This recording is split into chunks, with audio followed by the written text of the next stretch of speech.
الحمد لله رب العالمين. الحمد لله الذي أنزل على عبده الكتاب ولم يجعل له عوجا. الحمد لله الذي لم يتخذ ولدا ولم يكن له شريك في الملك ولم يكن له ولي من الذل وكبره تكبيرا. الحمد لله الذي هدانا لهذا وما كنا لنهتدي لولا أن هدانا الله. یا رب لک الحمد کما ینبغی لجلال وجہک وعظیم سلطانک. سب مل کر درود شریف پڑھیے. اللہم صلی علی محمد وعلی آل محمد کما صلیت علی ابراہیم وعلی آل ابراہیم انک حمید مجید. اللہم بارک علی محمد وعلی آل محمد کما بارکت علی ابراہیم وعلى آل ابراہیم انک حمید مجید. اما بعد، پارہ نمبر 25 ہے اور پارہ نمبر 25 کے بعد ہمارے 5 پارے رہ جائیں گے نا. اس کے بعد بڑی تیزی سے وقت گزر رہا ہے اور اپنی تکمیل کی طرف قرآن کا دورہ چل رہا ہے.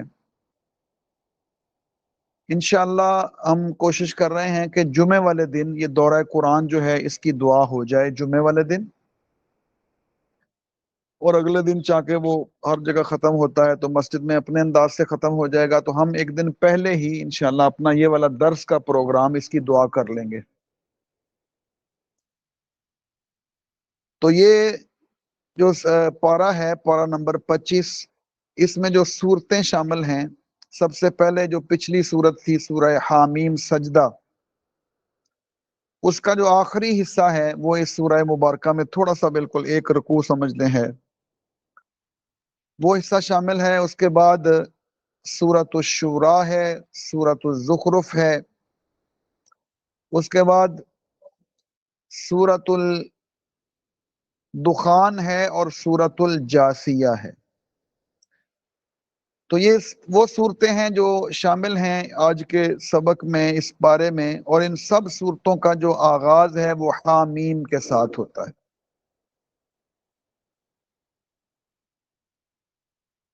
یہ ساری صورتیں جو ہیں ان کا آغاز جو ہے وہ حامیم کے ساتھ ہوتا ہے. جیسا کہ کل عرض کیا تھا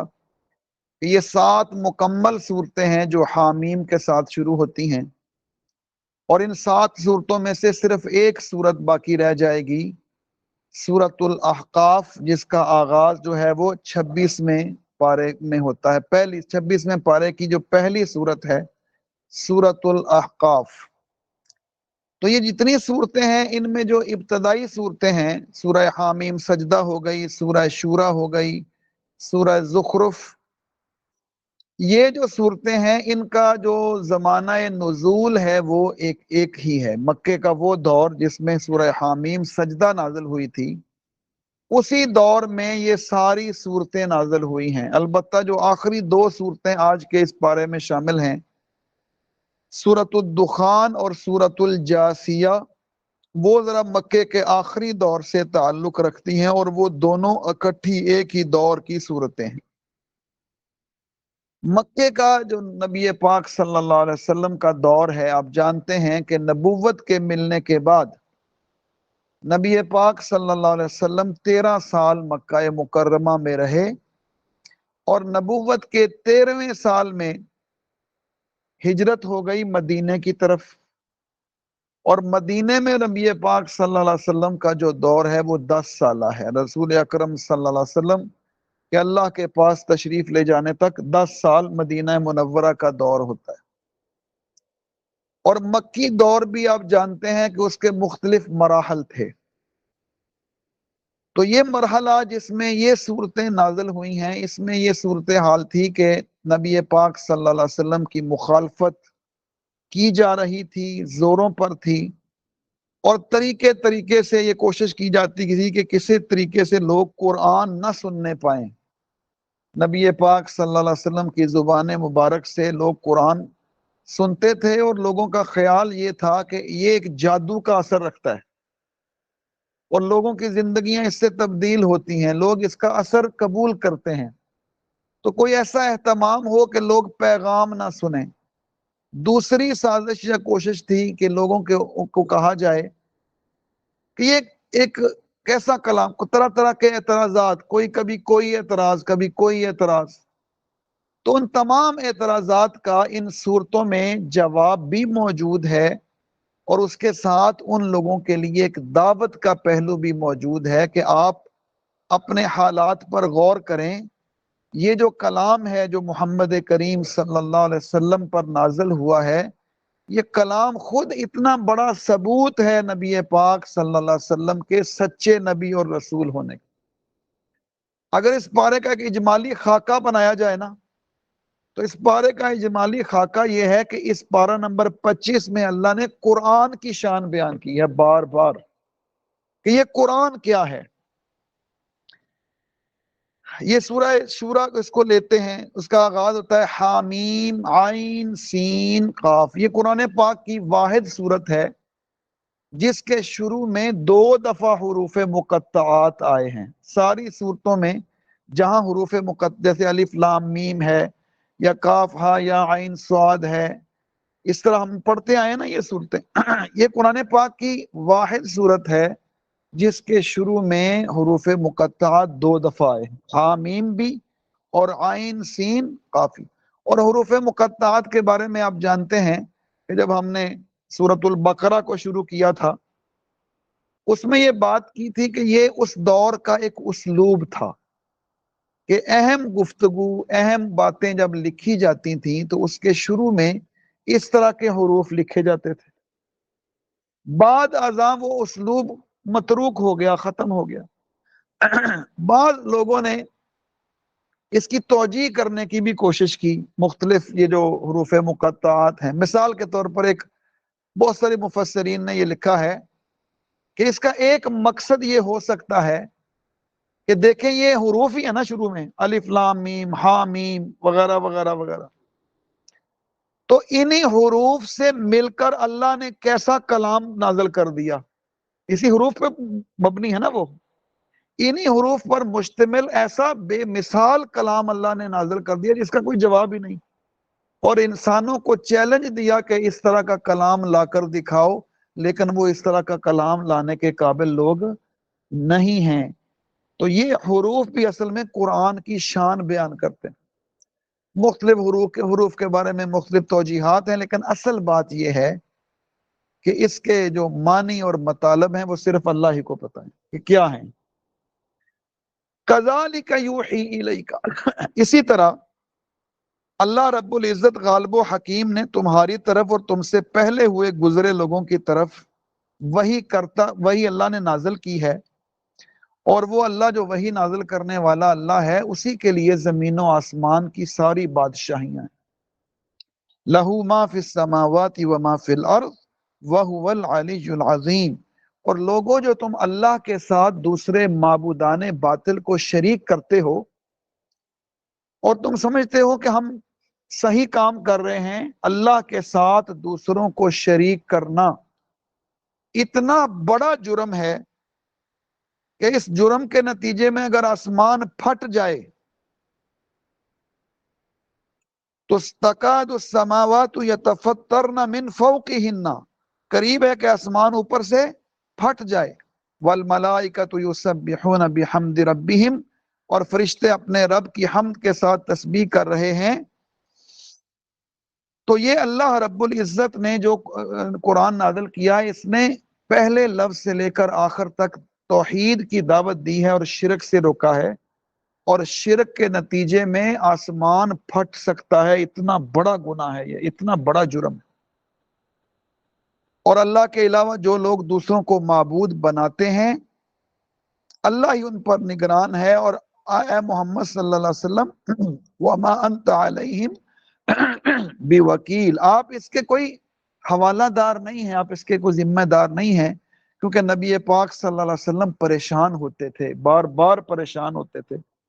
کہ کسی طریقے سے یہ لوگ اصلاح کی طرف آ جائیں، سیدھے راستے کی طرف آ جائیں، وَكَذَلِكَ أَوْحَيْنَا إِلَيْكَ قُرْآنًا عَرَبِيًّا، اور ہم نے آپ پر اے محمد صلی اللہ علیہ وسلم یہ جو قرآن وحی کیا ہے یہ عربی زبان میں ہے، اور یہ کیوں کیا ہے؟ تاکہ بستیوں کے مرکز مکہ اور اس کے ارد گرد رہنے والوں کو آپ خبردار کر دیں، اس قرآن کا پیغام پہنچا دیں اور اس دن سے ڈرائیں، وَتُنذِرَ یوم الجمع، اس دن سے ڈرائیں جس دن لوگوں نے جمع ہونا ہے، اور اس دن کے آنے میں کوئی شک شبہ موجود نہیں ہے۔ اس سورت کا نام سورہ شورا اس لیے ہے کہ یہاں ایک آیت ہے وَأَمْرُهُمْ شُورَى بَيْنَهُمْ، کہ مسلمانوں کے آپس کے معاملات کے اندر اصل چیز یہ ہے کہ وہ آپس میں مشاورت کرتے ہیں۔ اتھارٹیرین سسٹم اسلام کے اندر نہیں ہے، چھوٹے سطح پر بھی اور بڑے سطح پر بھی۔ اسلام شورائیت کا قائل ہے، مشورے سے معاملات طے ہوتے ہیں۔ کچھ معاملات ہیں جو اللہ اور اس کے رسول کی طرف سے فائنل ہیں، ان کی امپلیمنٹیشن میں مشورہ ہوگا، اور باقی مسلمانوں کے چھوٹے بڑے اجتماعی انفرادی معاملات کیسے چلیں گے؟ کنسلٹیشن کے ساتھ، مشاورت کے ساتھ، کنسنسس کے ساتھ۔ اور جہاں مشاورت نہیں ہوتی وہاں آمریت ہوتی ہے، اور آمریت مسائل پیدا کرتی ہے، مسائل حل نہیں کرتی۔ اور نبی پاک صلی اللہ علیہ وسلم کو اللہ نے حکم دیا کہ وَشَاوِرْهُمْ فِي الْأَمْرِ، ان کے ساتھ مشاورت کیا کریں معاملات میں۔ اور اس صورت میں ایک ایسی آیت بھی موجود ہے جس میں اللہ رب العزت نے نبیوں کی پوری تاریخ بیان کی، اور پوری تاریخ بیان کرتے ہوئے یہ فرمایا کہ ہم نے سارے نبی اور ان کے بعد حضرت محمد کریم صلی اللہ علیہ وآلہ وسلم کو اس دنیا میں اس لیے بھیجا ہے کہ وہ ایک ہی دین جو اسلام ہے، شروع سے سیدنا آدم علیہ السلام سے لے کر حضور نبی پاک صلی اللہ علیہ وسلم تک ایک ہی دین ہے، اور وہ دین جو اللہ رب العزت نے نازل فرمایا ہے شرع لکم من الدین ما وصى به نوحا، کہ اللہ رب العزت نے وہی دین جو حضرت نوح علیہ السلام کی طرف بھی نازل کیا تھا، والذی اوحینا الیک، اور اے محمد صلی اللہ علیہ وسلم وہی آپ کی طرف نازل کیا ہے، وما وصینا به ابراہیم، اور اسی دین کی وصیت ہم نے کی تھی سیدنا ابراہیم کو، وموسیٰ، اور موسیٰ علیہ السلام کو، وعیسیٰ، اور عیسیٰ علیہ السلام کو۔ اور دین ایک ہی ہے، اس دین کو کیا کرنا ہے؟ صرف پہنچانا نہیں ہے، بلکہ ان اقیم الدین، اس دین کو غالب کرنا ہے، اس دین کو قائم کرنا ہے۔ یہ والی آیت اور قرآن پاک کی دیگر بہت ساری آیات ہیں جو بتاتی ہیں کہ محض نماز، روزہ، زکوٰۃ اور حج کا نام دین نہیں ہے۔ اگر بندہ مومن اس پر مطمئن ہو جاتا ہے کہ میں نے نماز پڑھ لی، سال کے بعد زکوٰۃ دے دی، اور مجھے استطاعت ہوئی تو میں نے حج کر لیا، میری طاقت تھی تو میں نے روزہ رکھ لیا، تو یہ اس پر اگر انسان مطمئن ہو جائے کہ میرے دین کے سارے معاملات پورے ہو گئے، یہ قرآن کی آیات بتاتی ہیں کہ یہ بات ناکافی ہے۔ یہ نماز ہو، روزہ ہو، زکوٰۃ ہو، حج ہو، یہ ایک بڑی عبادت کے لیے انسان کو تیار کرتے ہیں، اور وہ عبادت ہے اس دین کو غالب کرنا۔ اور یہ آگے بھی آیات آئیں گی، پیچھے بھی گزری ہیں کہ لِيُظْهِرَهُ عَلَى الدِّينِ كُلِّهِ، کہ باقی سارے ادیان باطلہ پر اس دین حق کو غالب کر دیا جائے۔ پہلے نبی بھی یہی جد و جہد کرنے کے لیے آئے تھے، اور اس کے لیے دوسروں کے لوگوں تک، دنیا بھر تک دین کا ابلاغ کرنا، پیغام پہنچانا، اور خود مرجع خلائق بن کر، مرجع خلائق کا مطلب یہ ہوتا ہے کہ خود مسلمان ایک ماڈل بنیں گے نا، پہلے اس قرآن کے مطابق کردار پیش کریں گے، عمل کر کے دکھائیں گے، اور لوگوں کو یہ باور کرائیں گے کہ اگر یہ دین تمہاری زندگیوں اور تمہارے معاشروں میں آئے گا تو اس کے نتیجے میں تمہیں دنیا اور آخرت کی بھلائیاں نصیب ہوں گی۔ یہ دین امن کا ضامن ہے، یہ دین حق کا ضامن ہے، یہ دین سچے راستے کی طرف رہنمائی کرنے والا ہے۔ تو یہ والی آیت اور اس طرح دیگر آیات اس طرف اشارہ کرتی ہیں،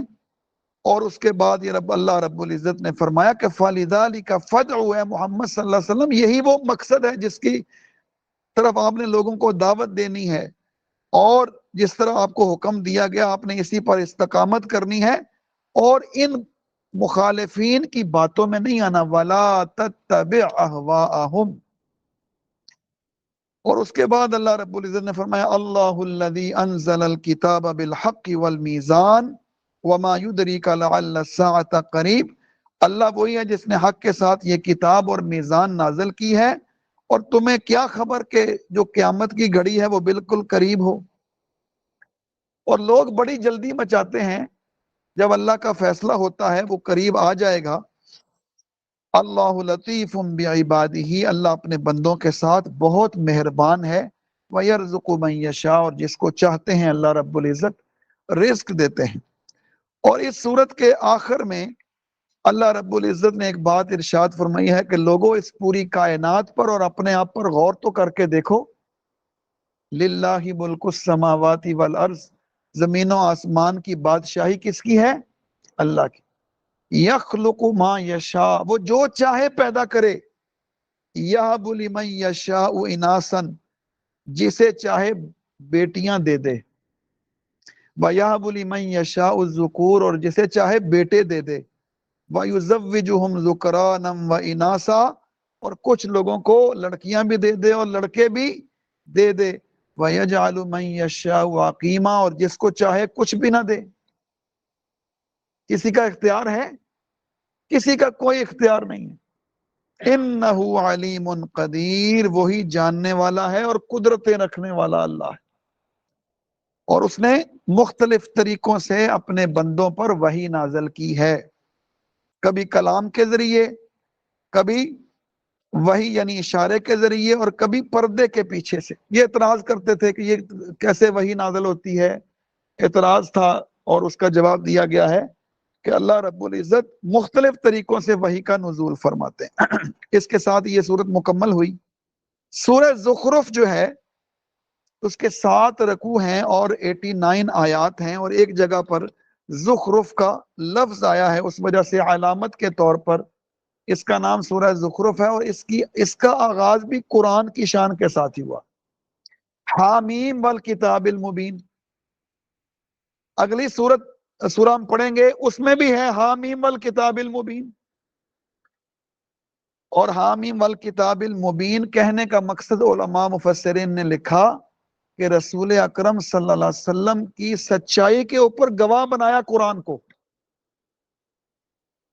کہ حامیم والکتاب، یہ واضح کتاب کی آیات ہیں، واضح،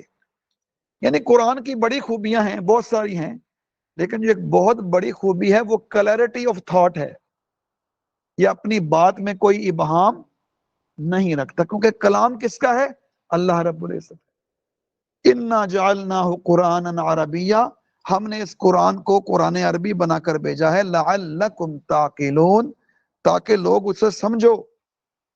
اور یہ اگلی آیت ذرا دیکھیں، وَإِنَّهُ فِي أُمِّ الْكِتَابِ، اور حقیقت میں یہ ام الکتاب میں ثبت ہے ہمارے ہاں، لدینا ہمارے ہاں، لعلی حکیم، بلند مرتبہ اور حکمت والی کتاب۔ یعنی اصل یہ جو قرآن ہے وہ اللہ کے پاس محفوظ ہے،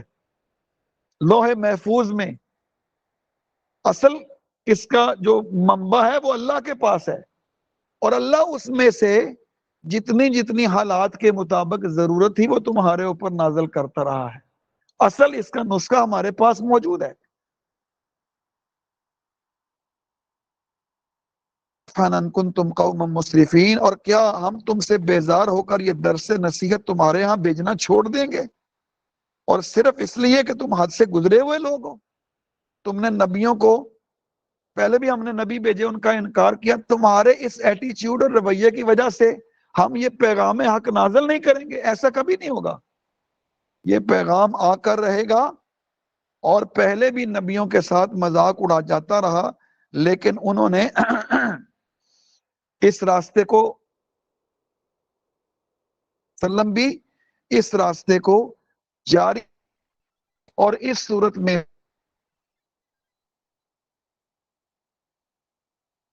کہ اپنے لیے بیٹے اور اللہ کے لیے بیٹیوں کو پسند کرتے ہیں۔ ان ظالموں نے کیا یہ تھا کہ جیسے یہ نسوانی قسم کے بت ہوتے ہیں، نسوانی بت، فیمیل بت کہہ لیں، وہ بنائے تھے، کپڑے بھی خواتین والے ان کو پہناتے تھے، گلے میں ہار بھی ڈالتے تھے، اور کہتے یہ تھے کہ یہ اللہ کی بیٹیاں ہیں، اور کہتے تھے جو فرشتے ہیں یہ اللہ کی بیٹیاں۔ اللہ نے ایک بڑا دلچسپ سوال کیا ہے اس صورت میں ان سے کہ اپنے لیے بیٹے پسند کرتے ہو اور اللہ کے لیے بیٹیاں، یہ کیسا انصاف کیا ہے تم نے؟ اللہ تو ان سب چیزوں سے بے پرواہ ہے، لیکن تم کیسے یہ بات کرتے ہو؟ اور ساتھ ہی ایک تبصرہ کیا، اَوَ مَن يُنَشَّأُ فِي الْحِلْيَةِ وَهُوَ فِي الْخِصَامِ غَيْرُ مُبِينٍ، کہ جو زیور میں پلی بڑی ہو اور جب جھگڑا ہو تو اپنی بات واضح طور پر نہ کر سکے، یعنی یہ جو خاتون ہے یا فیمیل ہے، اس کے اوپر ایک تبصرہ ہے اللہ کی طرف سے کہ ذرا بچیاں چھوٹی ہوتی ہیں تو انہیں زیب و زینت پسند ہوتی ہے نا، ایک فطری طور پر بات ہے، وہ چھوٹی عمر میں اتنا ذرا پل کر بڑی ہوتی ہیں تو اللہ رب العزت نے ایک حص ڈالی ہے ان کی کہ ان کو زیورات پسند ہیں اور زیب و زینت کی چیزیں پسند ہیں، زیب و زینت کے کپڑے پسند ہیں، لیکن ان خاتون کی نیچر یہ ہے کہ جب وہ کوئی معاملہ بن جائے تو ظاہر ہے وہ مردوں کی طرح اسٹریٹجک ٹاک نہیں کر سکتی اس طرح۔ تو اللہ رب العزت نے فرمایا کہ تم نے اللہ کے ساتھ جب شرک کرنا تھا، حد سے گزر کر شرک کرنا تھا، اللہ کو، فرشتوں کو اللہ کی بیٹیاں ہی بنانا تھا تم نے۔ اللہ تو ان سب چیزوں سے بے پرواہ ہے، وہ نہ کسی اولاد کا محتاج ہے، نہ اس نے کسی کو جنا ہے، نہ اس نے کسی کو جنا ہے۔ اور ایک اعتراض کا جواب ہوا، ایک عجیب و غریب اعتراض کیا، کہتے ہیں یہ مکہ اور طائف دو بڑے شہر ہیں ہمارے پاس، اگر اللہ نے قرآن نازل ہی کرنا تھا تو کسی چودھری کو اور کسی عزت دار کو اور کسی بڑے آدمی پر کیوں نہیں نازل کر دیا؟ وَقَالُوا لَوْلَا نُزِّلَ هَذَا الْقُرْآنُ عَلَى رَجُلٍ مِّنَ الْقَرْيَتَيْنِ عَظِيمٍ۔ اللہ فرماتے ہیں اللہ جس کو چاہتا ہے اپنے نبوت اور رسالت کے لیے منتخب کرتا ہے، اور اگر اللہ نے جس کو بھی منتخب کیا، رسول اکرم صلی اللہ علیہ وسلم مکے کے اعلیٰ ترین خاندان سے تعلق رکھتے، وہ خاندان اپنے نسب کے اعتبار سے، اپنی زباندانی کے اعتبار سے، اپنے رتبے کے اعتبار سے بلند ترین خاندان۔ آپ پڑھتے آئے نا، اعتراض کرنے والوں کی تو کوئی حد نہیں ہوتی، کبھی کہا فرشتہ نال ساتھ کیوں نہیں آیا، کبھی خزانہ ساتھ کیوں نہیں آیا، کبھی یہ نشانی کیوں نہیں آئی۔ ابھی ہم نے پچھلے پارے میں پڑھا کہ عربی میں قرآن تو کوئی معجزہ نہ ہوا، کسی اور زبان میں ہوتا تو ہم مانتے۔ اللہ نے فرمایا کہ اگر میں کسی اور زبان میں بھیجتا پھر اعتراض یہ ہوتا کہ ہمیں سمجھ نہیں آیا۔ تو اعتراض کرنے والوں کے اعتراضات ہیں، اور ساتھ ہی اللہ رب العزت ان کے اعتراضات اور ان کا جواب دے رہا ہے۔ اور پھر پچھلی قوموں کے حوالے موجود ہیں، قوم فرعون کا تذکرہ ہے، سیدنا موسیٰ علیہ السلام کا، اور حضرت سیدنا عیسیٰ علیہ السلام کا تذکرہ ہے، اور اہل ایمان کو فرمایا جا رہا ہے کہ جو نیک لوگ ہیں جنہوں نے ایمان کے راستے کو اختیار کیا ہے، اللہ رب العزت انہیں جنت میں اعلیٰ ترین مقامات سے نوازے گا جس کا دنیا میں تصور بھی نہیں کیا جا سکتا، اور ہر چیز ان کو ملے گی۔ فیہا ما تشتہیہ الانفس وتلذ الاعین وانتم فیہا خالدون۔ یہ اللہ تمہیں اتنی نصیحتیں دے گا چیزیں کہ جو کچھ تمہاری خواہش ہوگی نا وہ اللہ تمہیں دے دے گا، جو جنتی تمنا کریں گے وہ سامنے حاضر ہو جائے گا۔ اور کس وجہ سے ملے گا؟ بما کنتم تعملون، جو تم نے دنیا میں عمل کیا تھا نا اللہ کے راستے میں، اس وجہ سے۔ آخری صورت کے آخری جو آیات ہیں اس میں اللہ کی نشانیاں ہیں، اللہ کی بڑائیاں ہیں۔ تبارک الذی لہ ملک السماوات والارض وما بینہما وعندہ علم الساعہ والیہ ترجعون۔ اور پھر اگلی صورت ہے، اب دو صورتیں رہ گئیں، چھوٹی چھوٹی صورتیں ہیں، ایک سورہ دخان ہے اور دوسری سورہ جاسیہ ہے۔ سورہ دخان کا شان نزول یہ ہے کہ یہ آخری حصے میں نازل ہوئی تھی کہ نبی پاک صلی اللہ علیہ وسلم نے دیکھا ان کے حالات کو، اور حضور چونکہ بہت زیادہ پریشان ہوتے تھے اور چاہتے تھے کسی طریقے سے یہ ہدایت کے راستے پر آ جائیں، اور یہ انسانی ایک تاریخ میں ایک چیز رہی ہے کہ جب کسی قوم پر کوئی مصیبت کا وقت آتا ہے نا، یا آزمائش کا وقت آتا ہے، تو وہ اللہ کی طرف رجوع کرتے ہیں۔ تو اس رجوع الہی کے اعلیٰ مقصد کے لیے حضور نے ایک دعا کی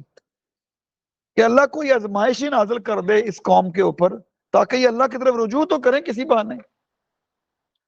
اور وہ آزمائش پھر نازل ہو گئی، قحط سالی ہو گئی، اور قحط سالی اتنی شدید ہوئی کہ واقعتاً وہ لوگ پلٹے۔ ابو سفیان مسلمان نہیں ہوئے تھے اس وقت تک، لیکن حضور کی خدمت میں آئی۔ یہاں 2 جگہ قرآن پاک میں اس کا ذکر ہے، اس صورت میں بھی، اس سے پہلے بھی ذکر ہوا۔ آگے درخواست کی کہ اپنے رب سے دعا کریں ہمارے لیے، اس قوم کے اوپر کیسا وقت آیا۔ اور نبی پاک صلی اللہ علیہ وسلم نے پھر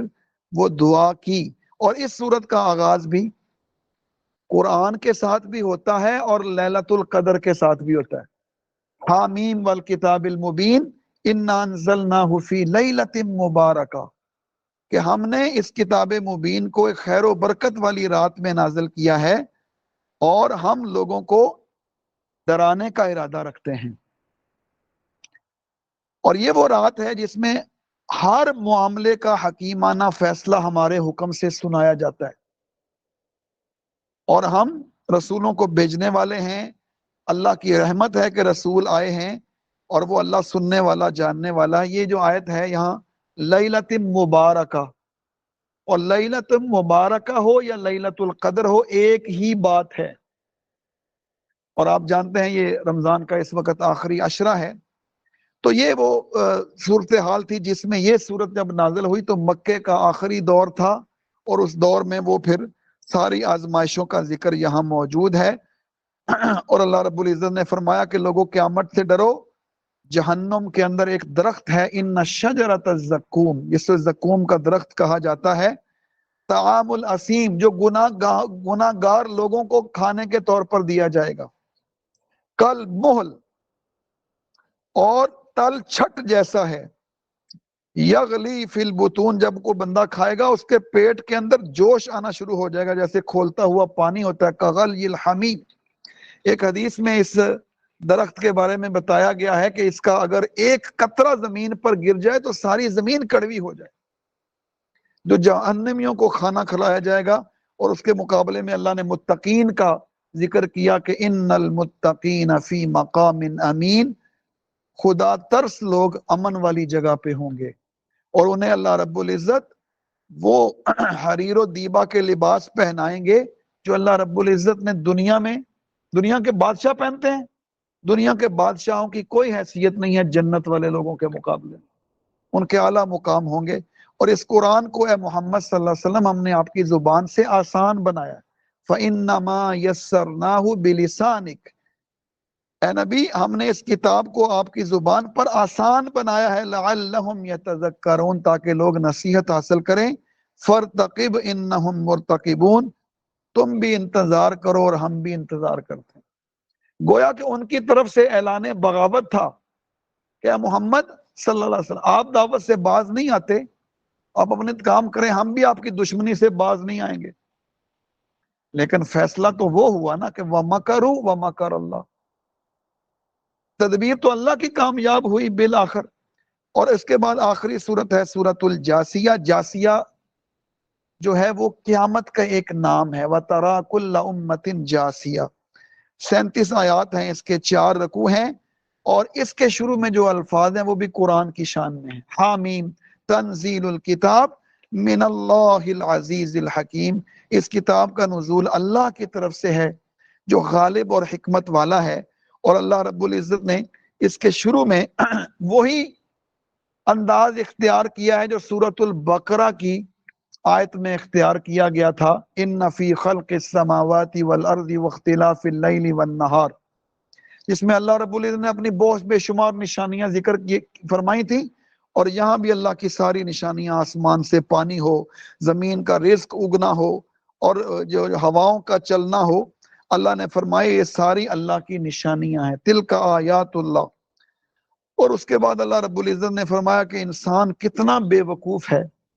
میں نے اس دنیا کی ساری نعمتیں اس کے لیے مسخر کی ہیں۔ اور اب تاریخ پڑھ کے دیکھیں، انسان نے ہمیشہ طاقتور چیزوں کی پوجا شروع کی ہے، تو قرآن نے سمجھایا پوجا نہیں کرنی ان کی، یہ تو تمہاری خدمت کے لیے پیدا کی ہیں۔ یہ تو انسان، اللہ رب العزت نے یہاں آیت 2-3 دفعہ یہاں آئی ہے کہ وَسَخَّرَ لَكُم مَّا فِي السَّمَاوَاتِ وَمَا فِي الْأَرْضِ جَمِيعًا مِّنْ، یہ کائنات میں جو کچھ تم دیکھتے ہو یہ سارا انسانوں تمہارے لیے مسخر کیا گیا ہے، تمہاری خدمت کے لیے ہے، ان کی عبادت اور تقدیس نہیں کرنی، اللہ نے اس کو تمہاری خدمت کے لیے اور تمہارے لیے مسخر طور پر پیدا کیا ہے۔ اور آخر میں فرمایا ھذا بصائر للناس، یہ سب لوگوں کے لیے بصیرت کی روشنیاں ہیں اور ہدایت ہے اور رحمت ہے ان لوگوں کے لیے جو یقین رکھتے ہیں۔ اور اللہ رب العزت کی ذات بہت بڑی ہے، ایمان والو سیدھے راستے پر چلو اور تمہیں جنت ملے گی، اور جو کافر ہیں تمہیں تکبر کی وجہ سے اللہ کا انجام سامنا کرنا پڑے گا۔ اور آخری 2 آیات ذرا غور سے سنیے گا، اللہ نے فرمایا فَلِلَّهِ الْحَمْدُ رَبِّ السَّمَاوَاتِ، ساری تعریف اس اللہ کے لیے ہے جو آسمانوں کا بھی رب ہے، وَرَبِّ الْأَرْضِ، اور زمینوں کا بھی رب ہے، رب العالمین تمام جہانوں کا بھی رب ہے، وَلَهُ الْكِبْرِيَاءُ فِي السَّمَاوَاتِ وَالْأَرْضِ، زمین و آسمان کی بڑائی اسی کے لیے ہے، وَهُوَ الْعَزِيزُ الْحَكِيمُ، اور وہ غالب بھی ہے اور حکمت والا بھی ہے، وہ طاقت والا بھی ہے اور حکمت والا بھی ہے، یہ اسی نے سارے کائنات کی تدبیر حکمت کے ساتھ قائم کی ہے۔ انہی الفاظ کے ساتھ اس پارے کا اختتام ہوتا ہے۔ اس پارے میں چونکہ مکی دور کی صورتیں ہیں، فوکس مکی صورتوں میں توحید، رسالت، آخرت اور اخلاق پر ہوتا ہے، بنیادی عقائد اور بنیادی اخلاق، اور یہی سمجھائے جاتے ہیں تاکہ لوگ توجہ کریں، دھیان کریں اور سمجھیں ان بنیادی چیزوں کو اور اللہ کے دین کی طرف راغب ہوں۔ اور ایسا ہوا کہ حضور علیہ الصلوۃ والسلام نے اس قرآن کو پڑھا اور لوگوں نے رغبت کی، دھیان کیا، اور قافلہ بنتا چلا گیا، اور وہ قافلہ پھر آگے مدینے پہنچا، آگے مدنی صورتیں شروع ہو جائیں گی۔ ابھی جو کل صورت آغاز والی ہے وہ تو مکی صورت ہے، کچھ مدنی صورتیں بھی آئیں گی، اور اس میں 26ویں پارے میں مدنی جو زندگی کے بہت اہم حالات ہیں ان کا ذکر پڑھیں گے انشاءاللہ کل۔ تو اللہ رب العزت سے دعا ہے کہ اللہ تعالی ہمیں قرآن کو سمجھنے اور اس پر عمل کرنے کی توفیق عطا فرمائے۔ الحمدللہ الذی ہدانا لہذا وما كنا لنهتدی لولا ان هدانا اللہ، یا رب لک الحمد کما ينبغی لجلال وجهک وعظیم سلطانک، اللہم احسن عاقبتنا فی الامور كلها واجرنا من خزی الدنیا وعذاب الآخرہ۔ اے اللہ کے گھر میں جو لوگ اعتکاف پہ بیٹھے ہیں، اے اللہ انہیں توفیق دے کہ وہ اس کا حق ادا کریں اور اس کا جو کما حق کو ہو فائدہ اٹھا سکیں۔ اے اللہ ہم سب کو بھی توفیق دے کہ رمضان میں آخری عشرے کے چند دن جو باقی ہیں اس میں زیادہ سے زیادہ ہم نیک اعمال کر سکیں، سیدھے راستے پر چل سکیں۔ اے اللہ ہمیں توفیق دے کہ ہم قرآن کو پڑھ سکیں، سمجھ سکیں اور قرآن پر عمل کر سکیں۔ رسول اکرم صلی اللہ علیہ وسلم سے سچی محبت نصیب فرما، تمام بیماروں کو اللہ صحت کامل عطا فرما، اللہ سیدھے راستے پر چلنے کی توفیق عطا فرما، اللہ ہمارے گناہوں سے درگزر فرما، اللہ ہمارے گناہوں سے درگزر فرما، فلسطین کے مظلوم مسلمانوں پر رحم فرما۔ اے اللہ یہ رمضان کے دنوں میں ان کی آزمائش، اللہ ان کی آزمائش کو ختم فرما، اے اللہ ان کے لیے آسانی فرما۔ ربنا تقبل منا انك انت السميع العليم وتب علينا انك انت التواب الرحيم، وصلى الله تعالى على خير خلقه محمد وعلى اله واصحابه اجمعين برحمتك يا ارحم الراحمين۔ جزاكم الله خيرا، احسن الجزاء۔